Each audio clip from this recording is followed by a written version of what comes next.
We are ready. So looks like we're starting with a bit of a smaller group this week, but that's fine. Every person counts, so we're happy to have you. Um, welcome. We are, as mentioned, as we've been doing the past couple of weeks, we've started the 7th chapter of the book of Kohelet, and we are discussing, at least we're what appears to be is what it seems to me is that we are starting to get into his take on interpersonal relationships, how to get along with other people and how to make the most out of your relationships with other people. And he's starting with a bit of an intro. And I guess we kind of have to see how it plays out, whether he's doing a longer intro or whether he's kind of already getting into the meat and potatoes of it. He seems to be going into pretty deep discussions already. But we'll take some time. We'll kind of look at the coming verses and kind of see what's going on. As always, there's in the chat, I just placed the link to our website. If you'd like to check out previous classes or review anything or anything like that. So, all right, we are going to jump into the share screen, and take a look at the verses together. Okay. And we are standing right now at verse number 5. Okay. Now, before we get into verse number 5, it's interesting to note that we actually saw this last week, that verse number 2 told us better to go to the house of mourning than to go to the house of drink, because that way you can see what the purpose of everything is, and the living person gets to focus on that. Then he said that anger is better than laughter, meaning if a person is dealing with a relationship that they actually have something to say, they have an issue to voice, it's better to voice that issue than to cover it up with laughter, with passive aggression, with anything like that. Okay. Then we saw something interesting. Verse number 4, what he did was, he said he seemed to repeat something from verse number 2, where he said that the heart of the wise is in the house of mourning, and the heart of the foolish is in the house of drink. So again, there it seems to be a repetition of verse number 2, where he said, better to go to the house of mourning than to go to the house of drink. Here he says, very similarly, that the heart of the wise is in the house of mourning, and the heart of the fools are in the house of drink. So what we said last week was that he seems to be giving over the idea that there's something that happens when a person walks into the house of mourning. It's not so much the person themselves that they are a wise person for going to the house of mourning, but it's that when a person goes to the house of mourning, they seem to attach themselves to this heart of wisdom, right? It's a singular heart of wise in plural, right? That's what we said last week. So the wise joined as one heart in the house of mourning. So that means that they'll kind of schlep along those people who are not necessarily the wise. But when you go there, there's an aura, there's a feeling that inspires wisdom, that inspires introspection and thought and care, self-care and the like. And similarly, when a person goes to the house of drink, you get the opposite effect, right? You can get even a wise person may end up in the house of drink and be kind of pulled into the heart of the foolish. Okay. So that again, why are we looking back at that this week? Because he does a similar thing with this verse. So just like in verse number 4, he went back to verse number 2 and kind of brought out something new. In verse number 5, he's going to go back to verse number 3 and bring out kind of a new idea. All right. So just to recap, verse number 3 said, better for a person to air out their grievances. Okay. Anger, he says, is better than laughter, in the sense that if you are actually angry with a person, if you actually have a bone to pick with somebody, as we would say, it's better to air that out than to cover it up with laughter. Honesty in relationships are very important, and honesty, particularly with somebody that you want to, that you have intention to improve your relationship with, is an important thing. So better than to cover it up with laughter is to actually invite the feeling of anger into the conversation, because that's important. So what's interesting over here is going to say a very similar idea, but it's almost from a different direction. And that's verse number 5 over here. So we'll take a peek over here. Once again, we've got another tov, right? Those are kind of markers for us, things that are good. Again, often until this point in the book, until we switched roles in this book, he seemed to have used tov as a culminating piece. Here he seems to use it more as an introduction, or as kind of a, I guess it's more, pay attention to this idea. And so he says like this: Tov, it is good, lishmoa ga'arat chacham, to listen to the yelling, to the screaming of a wise person. Me'ish shomea shir kesilim, than for a person to listen to the songs of the foolish, to the song of the foolish, actually, right? Singular. All right, let's see that again. Tov lishmoa ga'arat chacham. It is better to listen to the yelling of the wise person. Me'ish shomea shir kesilim, than for a person to listen to the song of the foolish. Okay, so what we have over here is King Solomon telling us that it is important for a person to have their ears open to listen to rebuke. That would be kind of be the simple understanding of the verse, right? This verse is telling us it is good for a person to listen to rebuke, and that's what we have over here is, again, a similar idea, a kind of almost a repetition of what he said in verse number 3, where verse number 3 said that when you in your interactions you have something to say, you have an issue to air out, you have the grievance to air out, better to air out that grievance and actually speak your mind than to cover it up with laughter, with passive aggression, again, anything like that.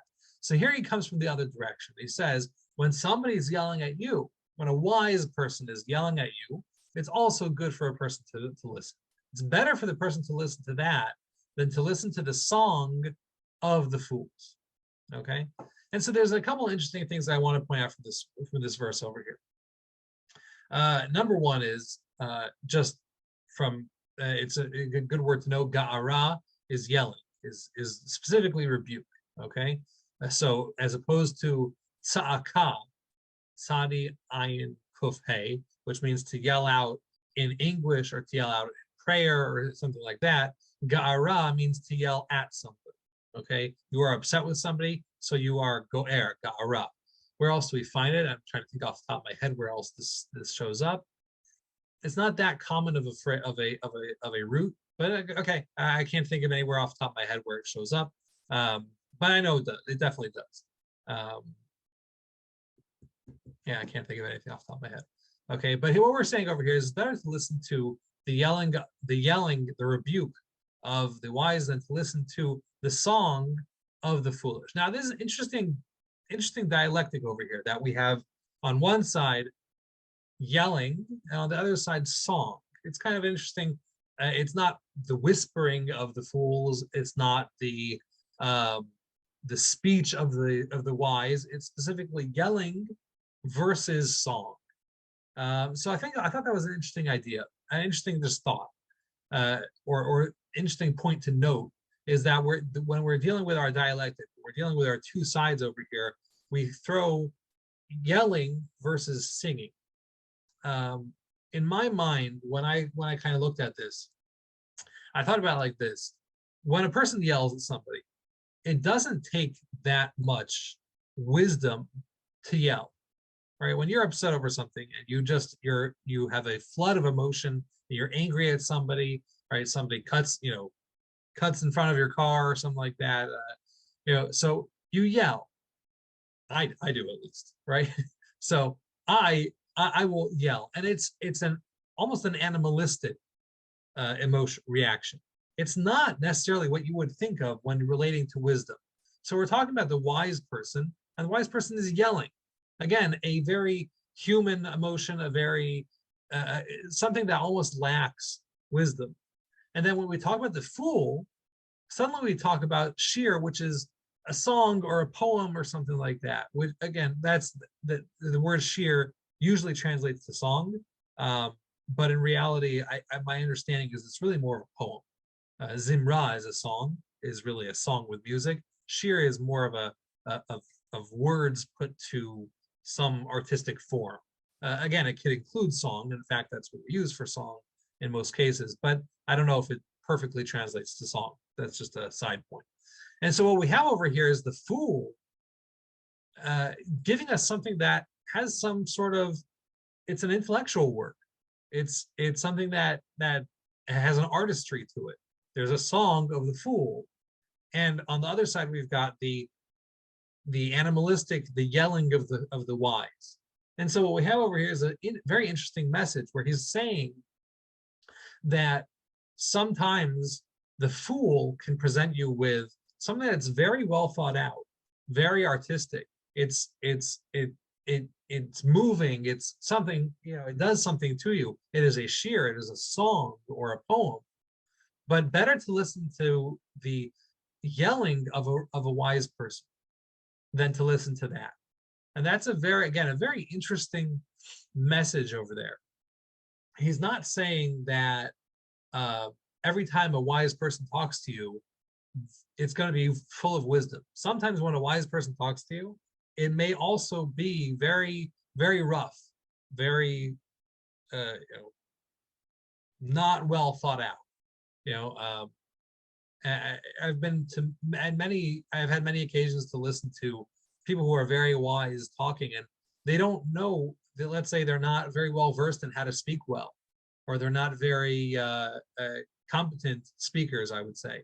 Occasionally that happens, but their wisdom speaks for itself. So meaning sometimes something may come across as kind of not, what's the word I'm looking for? I'm doing it myself.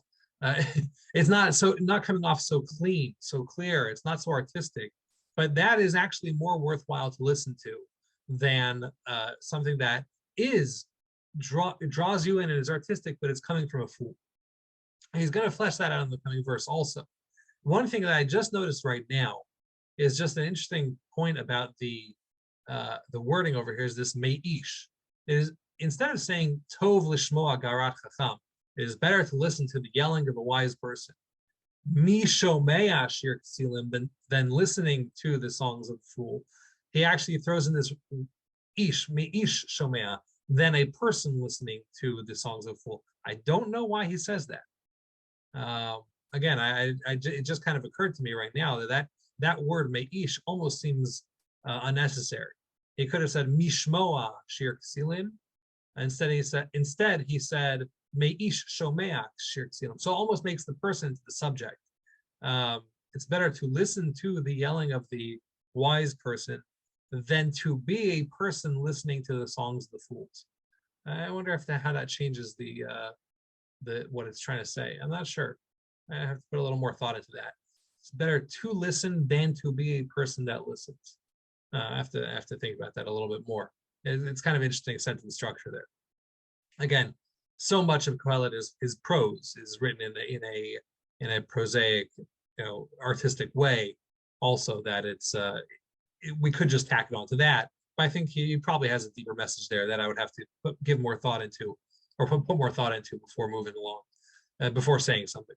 So anyway, that is the main gist of this verse over here. That it's better to listen to the yelling of a wise person than to listen to, meaning even a non-artistic, not so coherent thought of a wise person, than to even to listen to a very well thought out, very artistic presentation of a fool.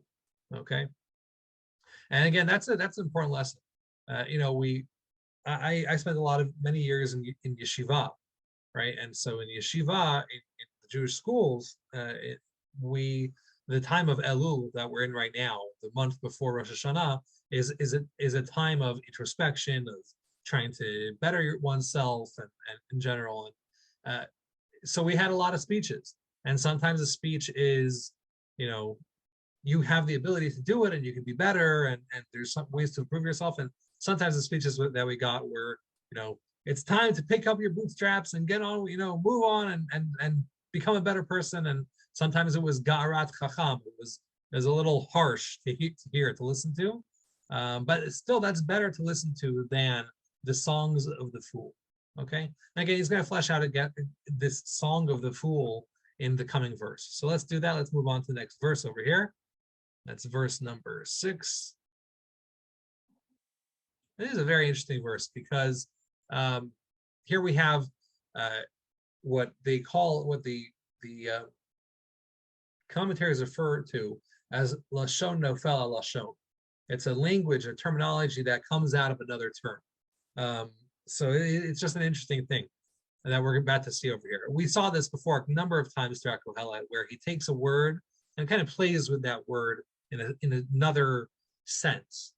And so he does when he says like this, ki, because, right? That's our because, usually linking to the previous verse. Chekol hasirim tachat hasir, just like the sound of thorns under a pot. Kain sechok hakasil, so too is the laughter of the fool. V'gamzeh havel, and that too is our havel, is our steam, right? Our something to get out of, but for the most part, you're not going to get much out of it, right? Again, ki chekol hasirim tachat hasir, just like the sound of thorns under or kindling of some sort. It seems to be thorns. That's what most of the commentaries explain. So just like the sound of thorns under a pot, so too is the laughter, so too is the laughter of the fool. The gam zahavel, and this also is foolishness, is frivolity, is futility. Again, we don't like to actually call it futility, but we'll just use that as a placeholder. Okay. So this is an interesting thing. Again, once again, we have over here terms that are semi-related, but he's using them to, again, kind of give us that poetic feel. I did not realize that Syrian, until I was looking at this today, I did not realize that Syrian means thorns.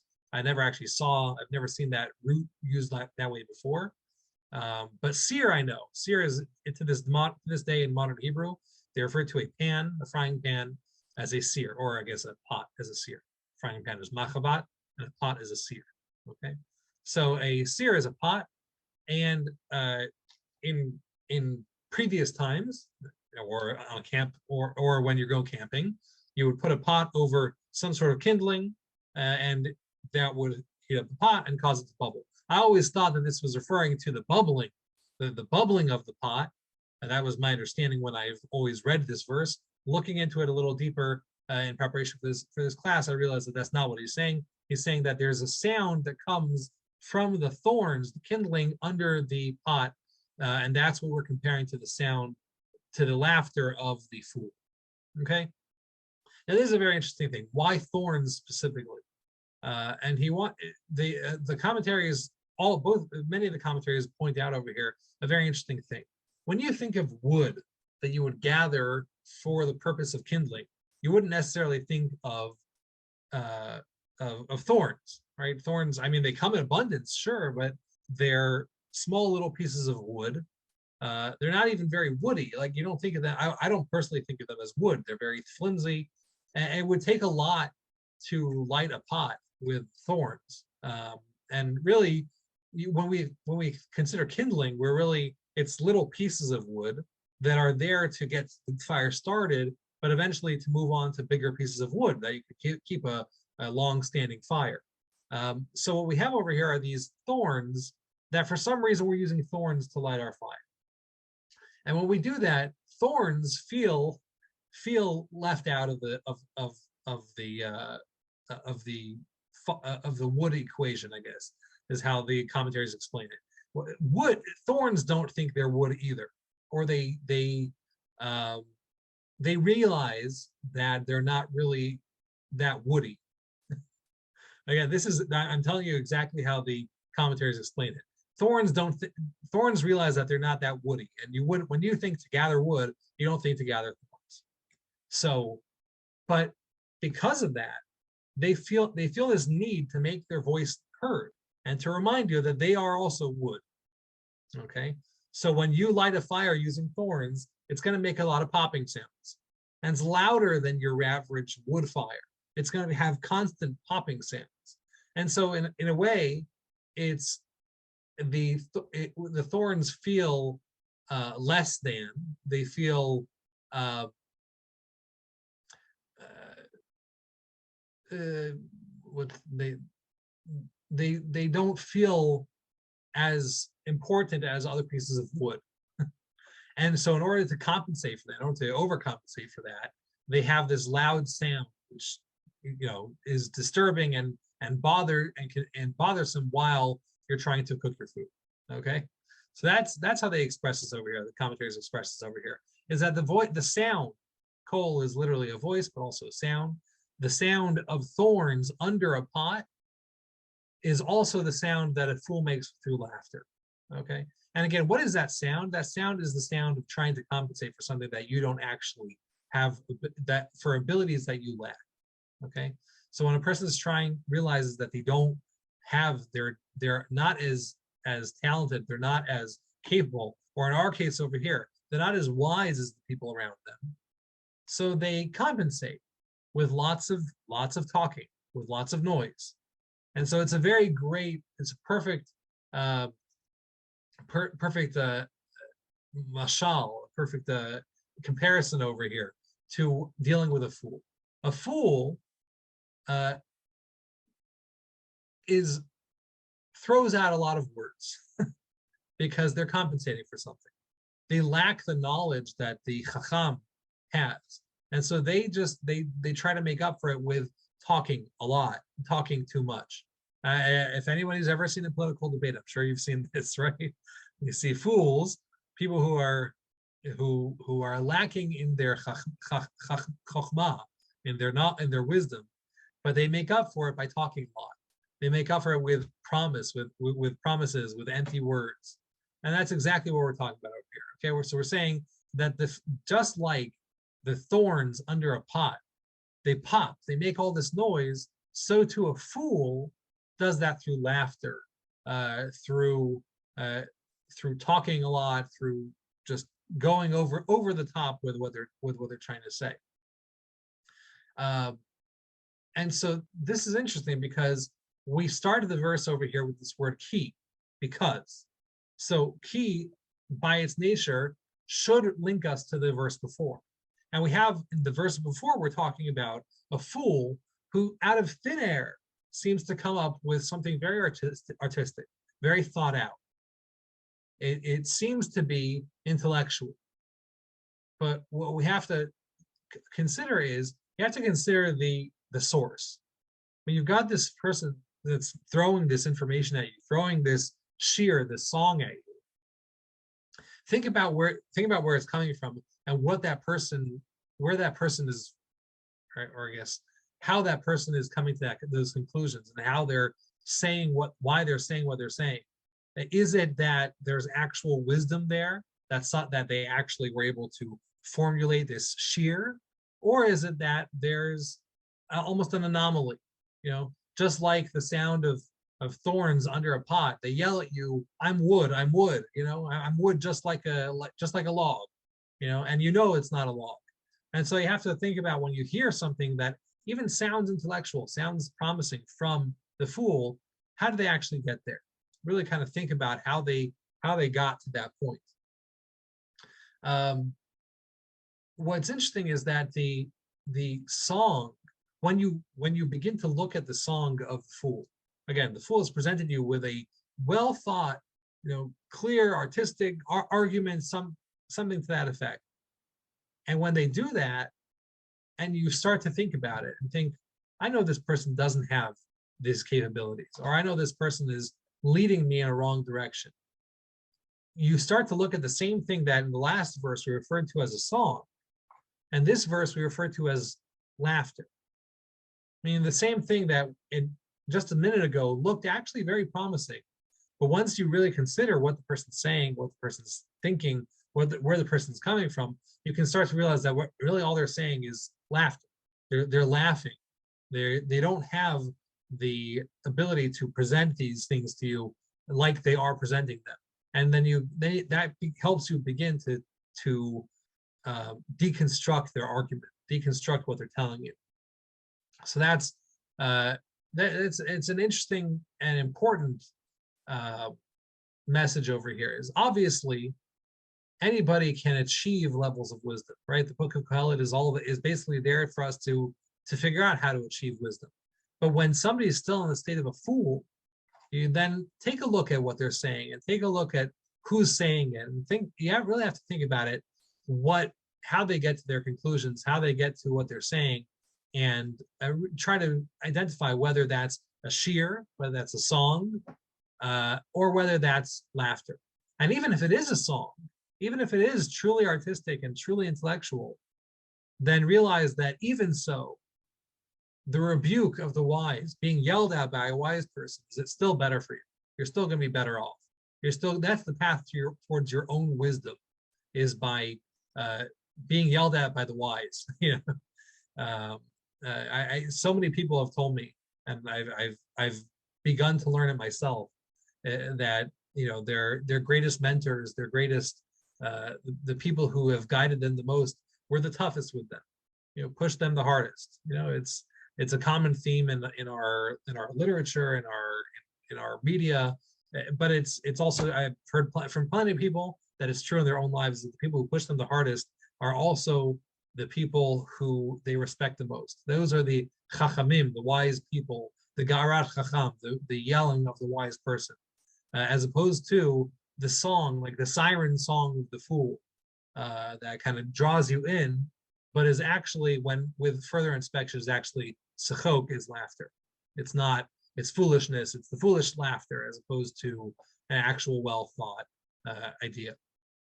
Interestingly enough, he does temper this with his Havel statement. He doesn't just say everything a fool says is foolish. Don't listen to anything that a fool says. He does end off with saying that it's Havel. And based on what we theorize, that every Havel is telling you that there's maybe something to gain. So I think it's important to note over here that even when a fool talks to you, right, it's hard for us to identify who's a fool, all right, and who's wise. I guess we could get a sense. We kind of know who's foolish and who's wise. But in our own relationships, even if you are dealing with a fool and they do present something to you, it's worth giving it thought, right, with your own wisdom, to distill what they're saying and to consider it and to go through that process of, why don't I believe this? Why is this incorrect? Maybe there is something to gain over here.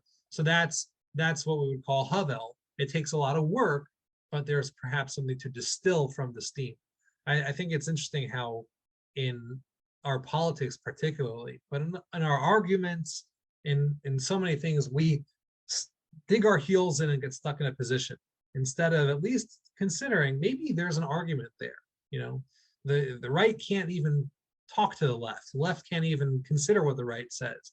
That's the obvious case, but and things become so party line, I'm on this side, I have to believe this. I'm on that side, I have to believe that. Instead of at least saying, let me hear your argument. I want to hear what your argument is. I probably still will disagree with you, but Havel tells us that with enough wisdom, you should be able to take steam and distill it and figure out what's going on. So in that sense, the sound of the popping thorns under your pot that are constantly, in our ears, it's worth taking a moment, if you have the wisdom, and that's what we're trying to gain, that's what we're trying to reach, is if a person has wisdom, to try and distill something out of that, just like our steam.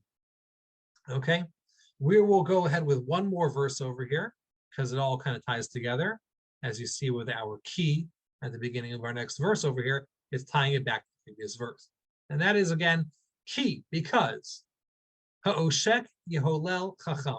Very interesting. I have to preface this verse with saying I was kind of floored by this verse, because it's such a raw rebuke or thought in our daily, in our actual interactions with people. So let's see it again. I'm sorry. Kia oshek yeholel chacham, because the oshek, the oppressor, yeholel chacham. Now that's a hard word over there. Usually when we think of Hallel usually means praise. Okay, that's usually how we think of Hallel. So that would mean the translation there would be Ha'oshek Yeholel Chacham. The wise are praise the oppressor. And that doesn't make much sense. And it's good to realize that even that the word Hallel actually has I would not really an alternative meaning. It has a primary meaning. Praise actually is a secondary meaning of the word. The primary meaning of the word Hallel makes you crazy. It's something that drives you nuts. Okay. The idea in praise is that Hallel is supposed to be a praise that you are so overcome with emotion that you burst out, kind of like a crazy person. You burst out in praise. That's what the idea of Hallel is, like with the Hallel we say on the Chagim. A very interesting, that's a side discussion, very interesting that's the emotion that we're trying to invoke on our holidays. Like the term Hallelujah, also that to praise God, that also is supposed to be an expression of just kind of bursting out of you like unchecked emotions. But really the term Hallel means to go a little crazy, to be so overwhelmed with something that it takes down it limits your capabilities. Let's put it that way. So that's what it is. It's overcome with emotion to the point of limiting capabilities. Here you see a great example of Hebrew being such a specific language, because we understand that it's language God created the world with. So that word is invoking a very specific idea. It's again, overcome with emotion to the point of lack of capabilities. So, the oppressor can do this to a wise person, can limit the capabilities through overwhelming them with emotion.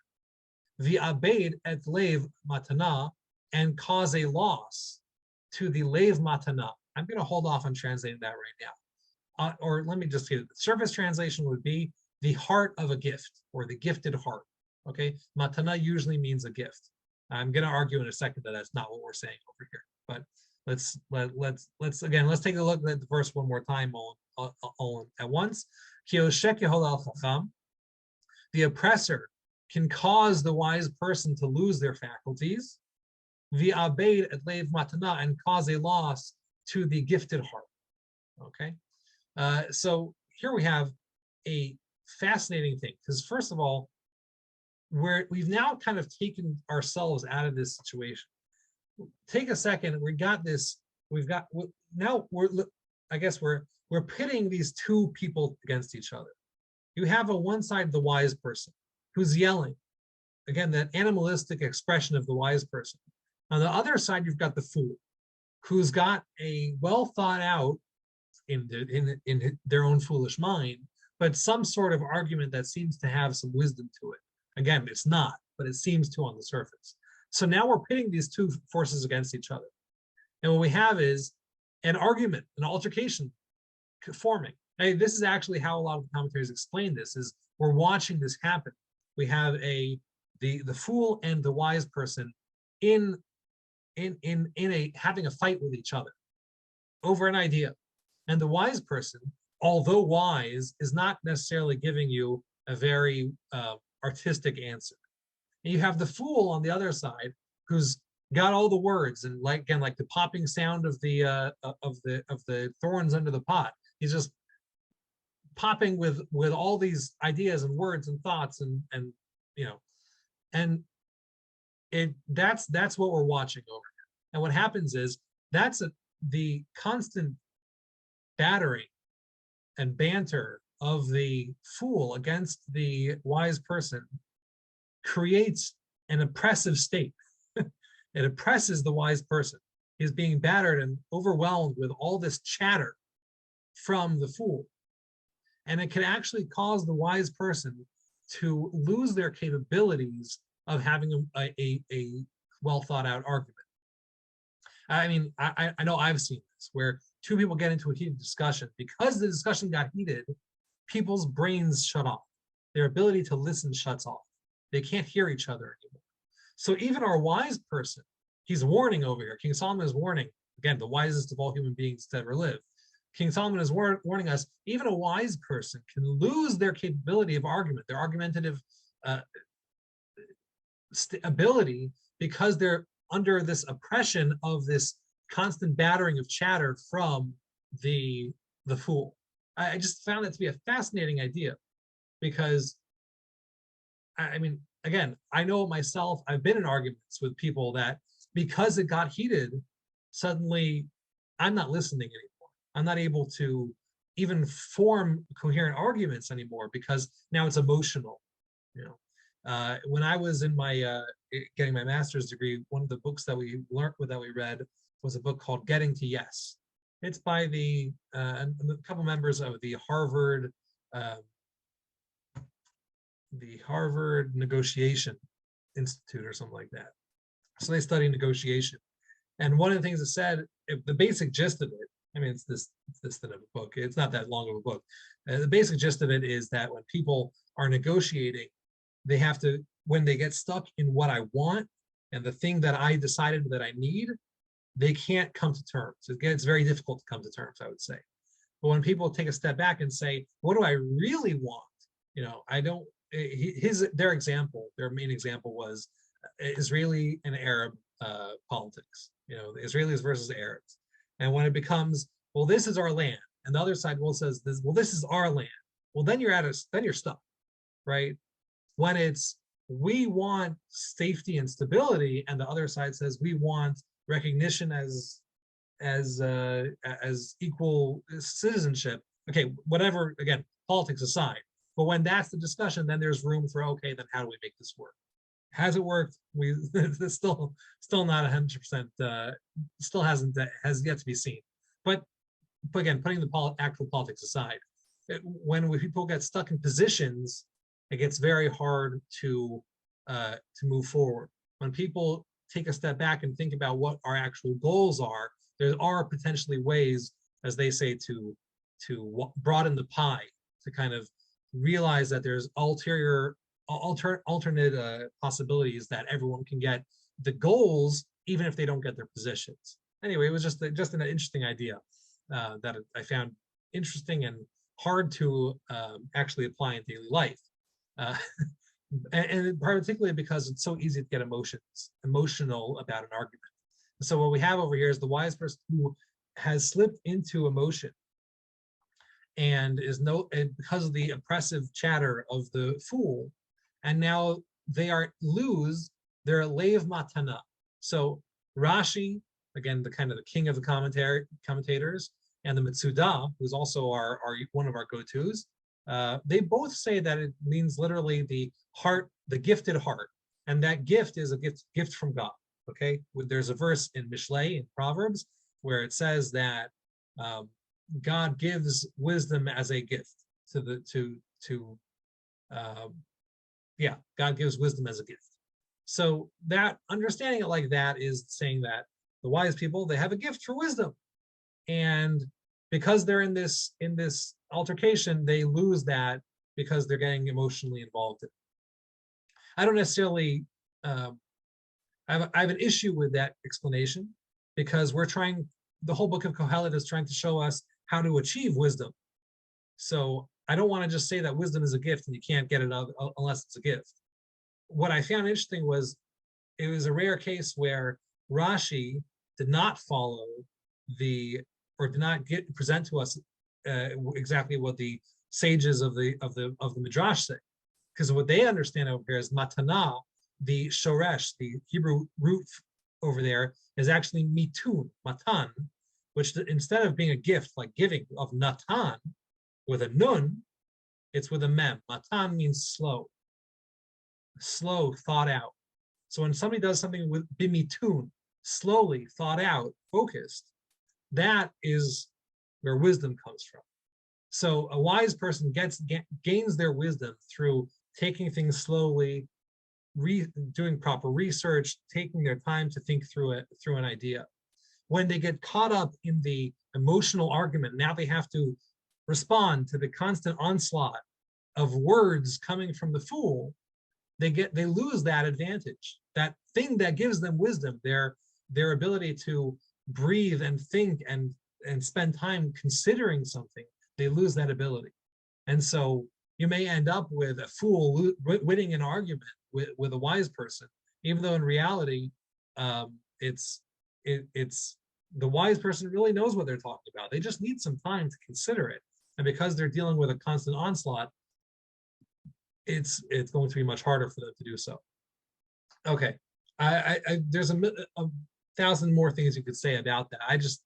I'll leave it now as food for thought, because I found that verse to be really encouraging, and it's kind of its own rebuke.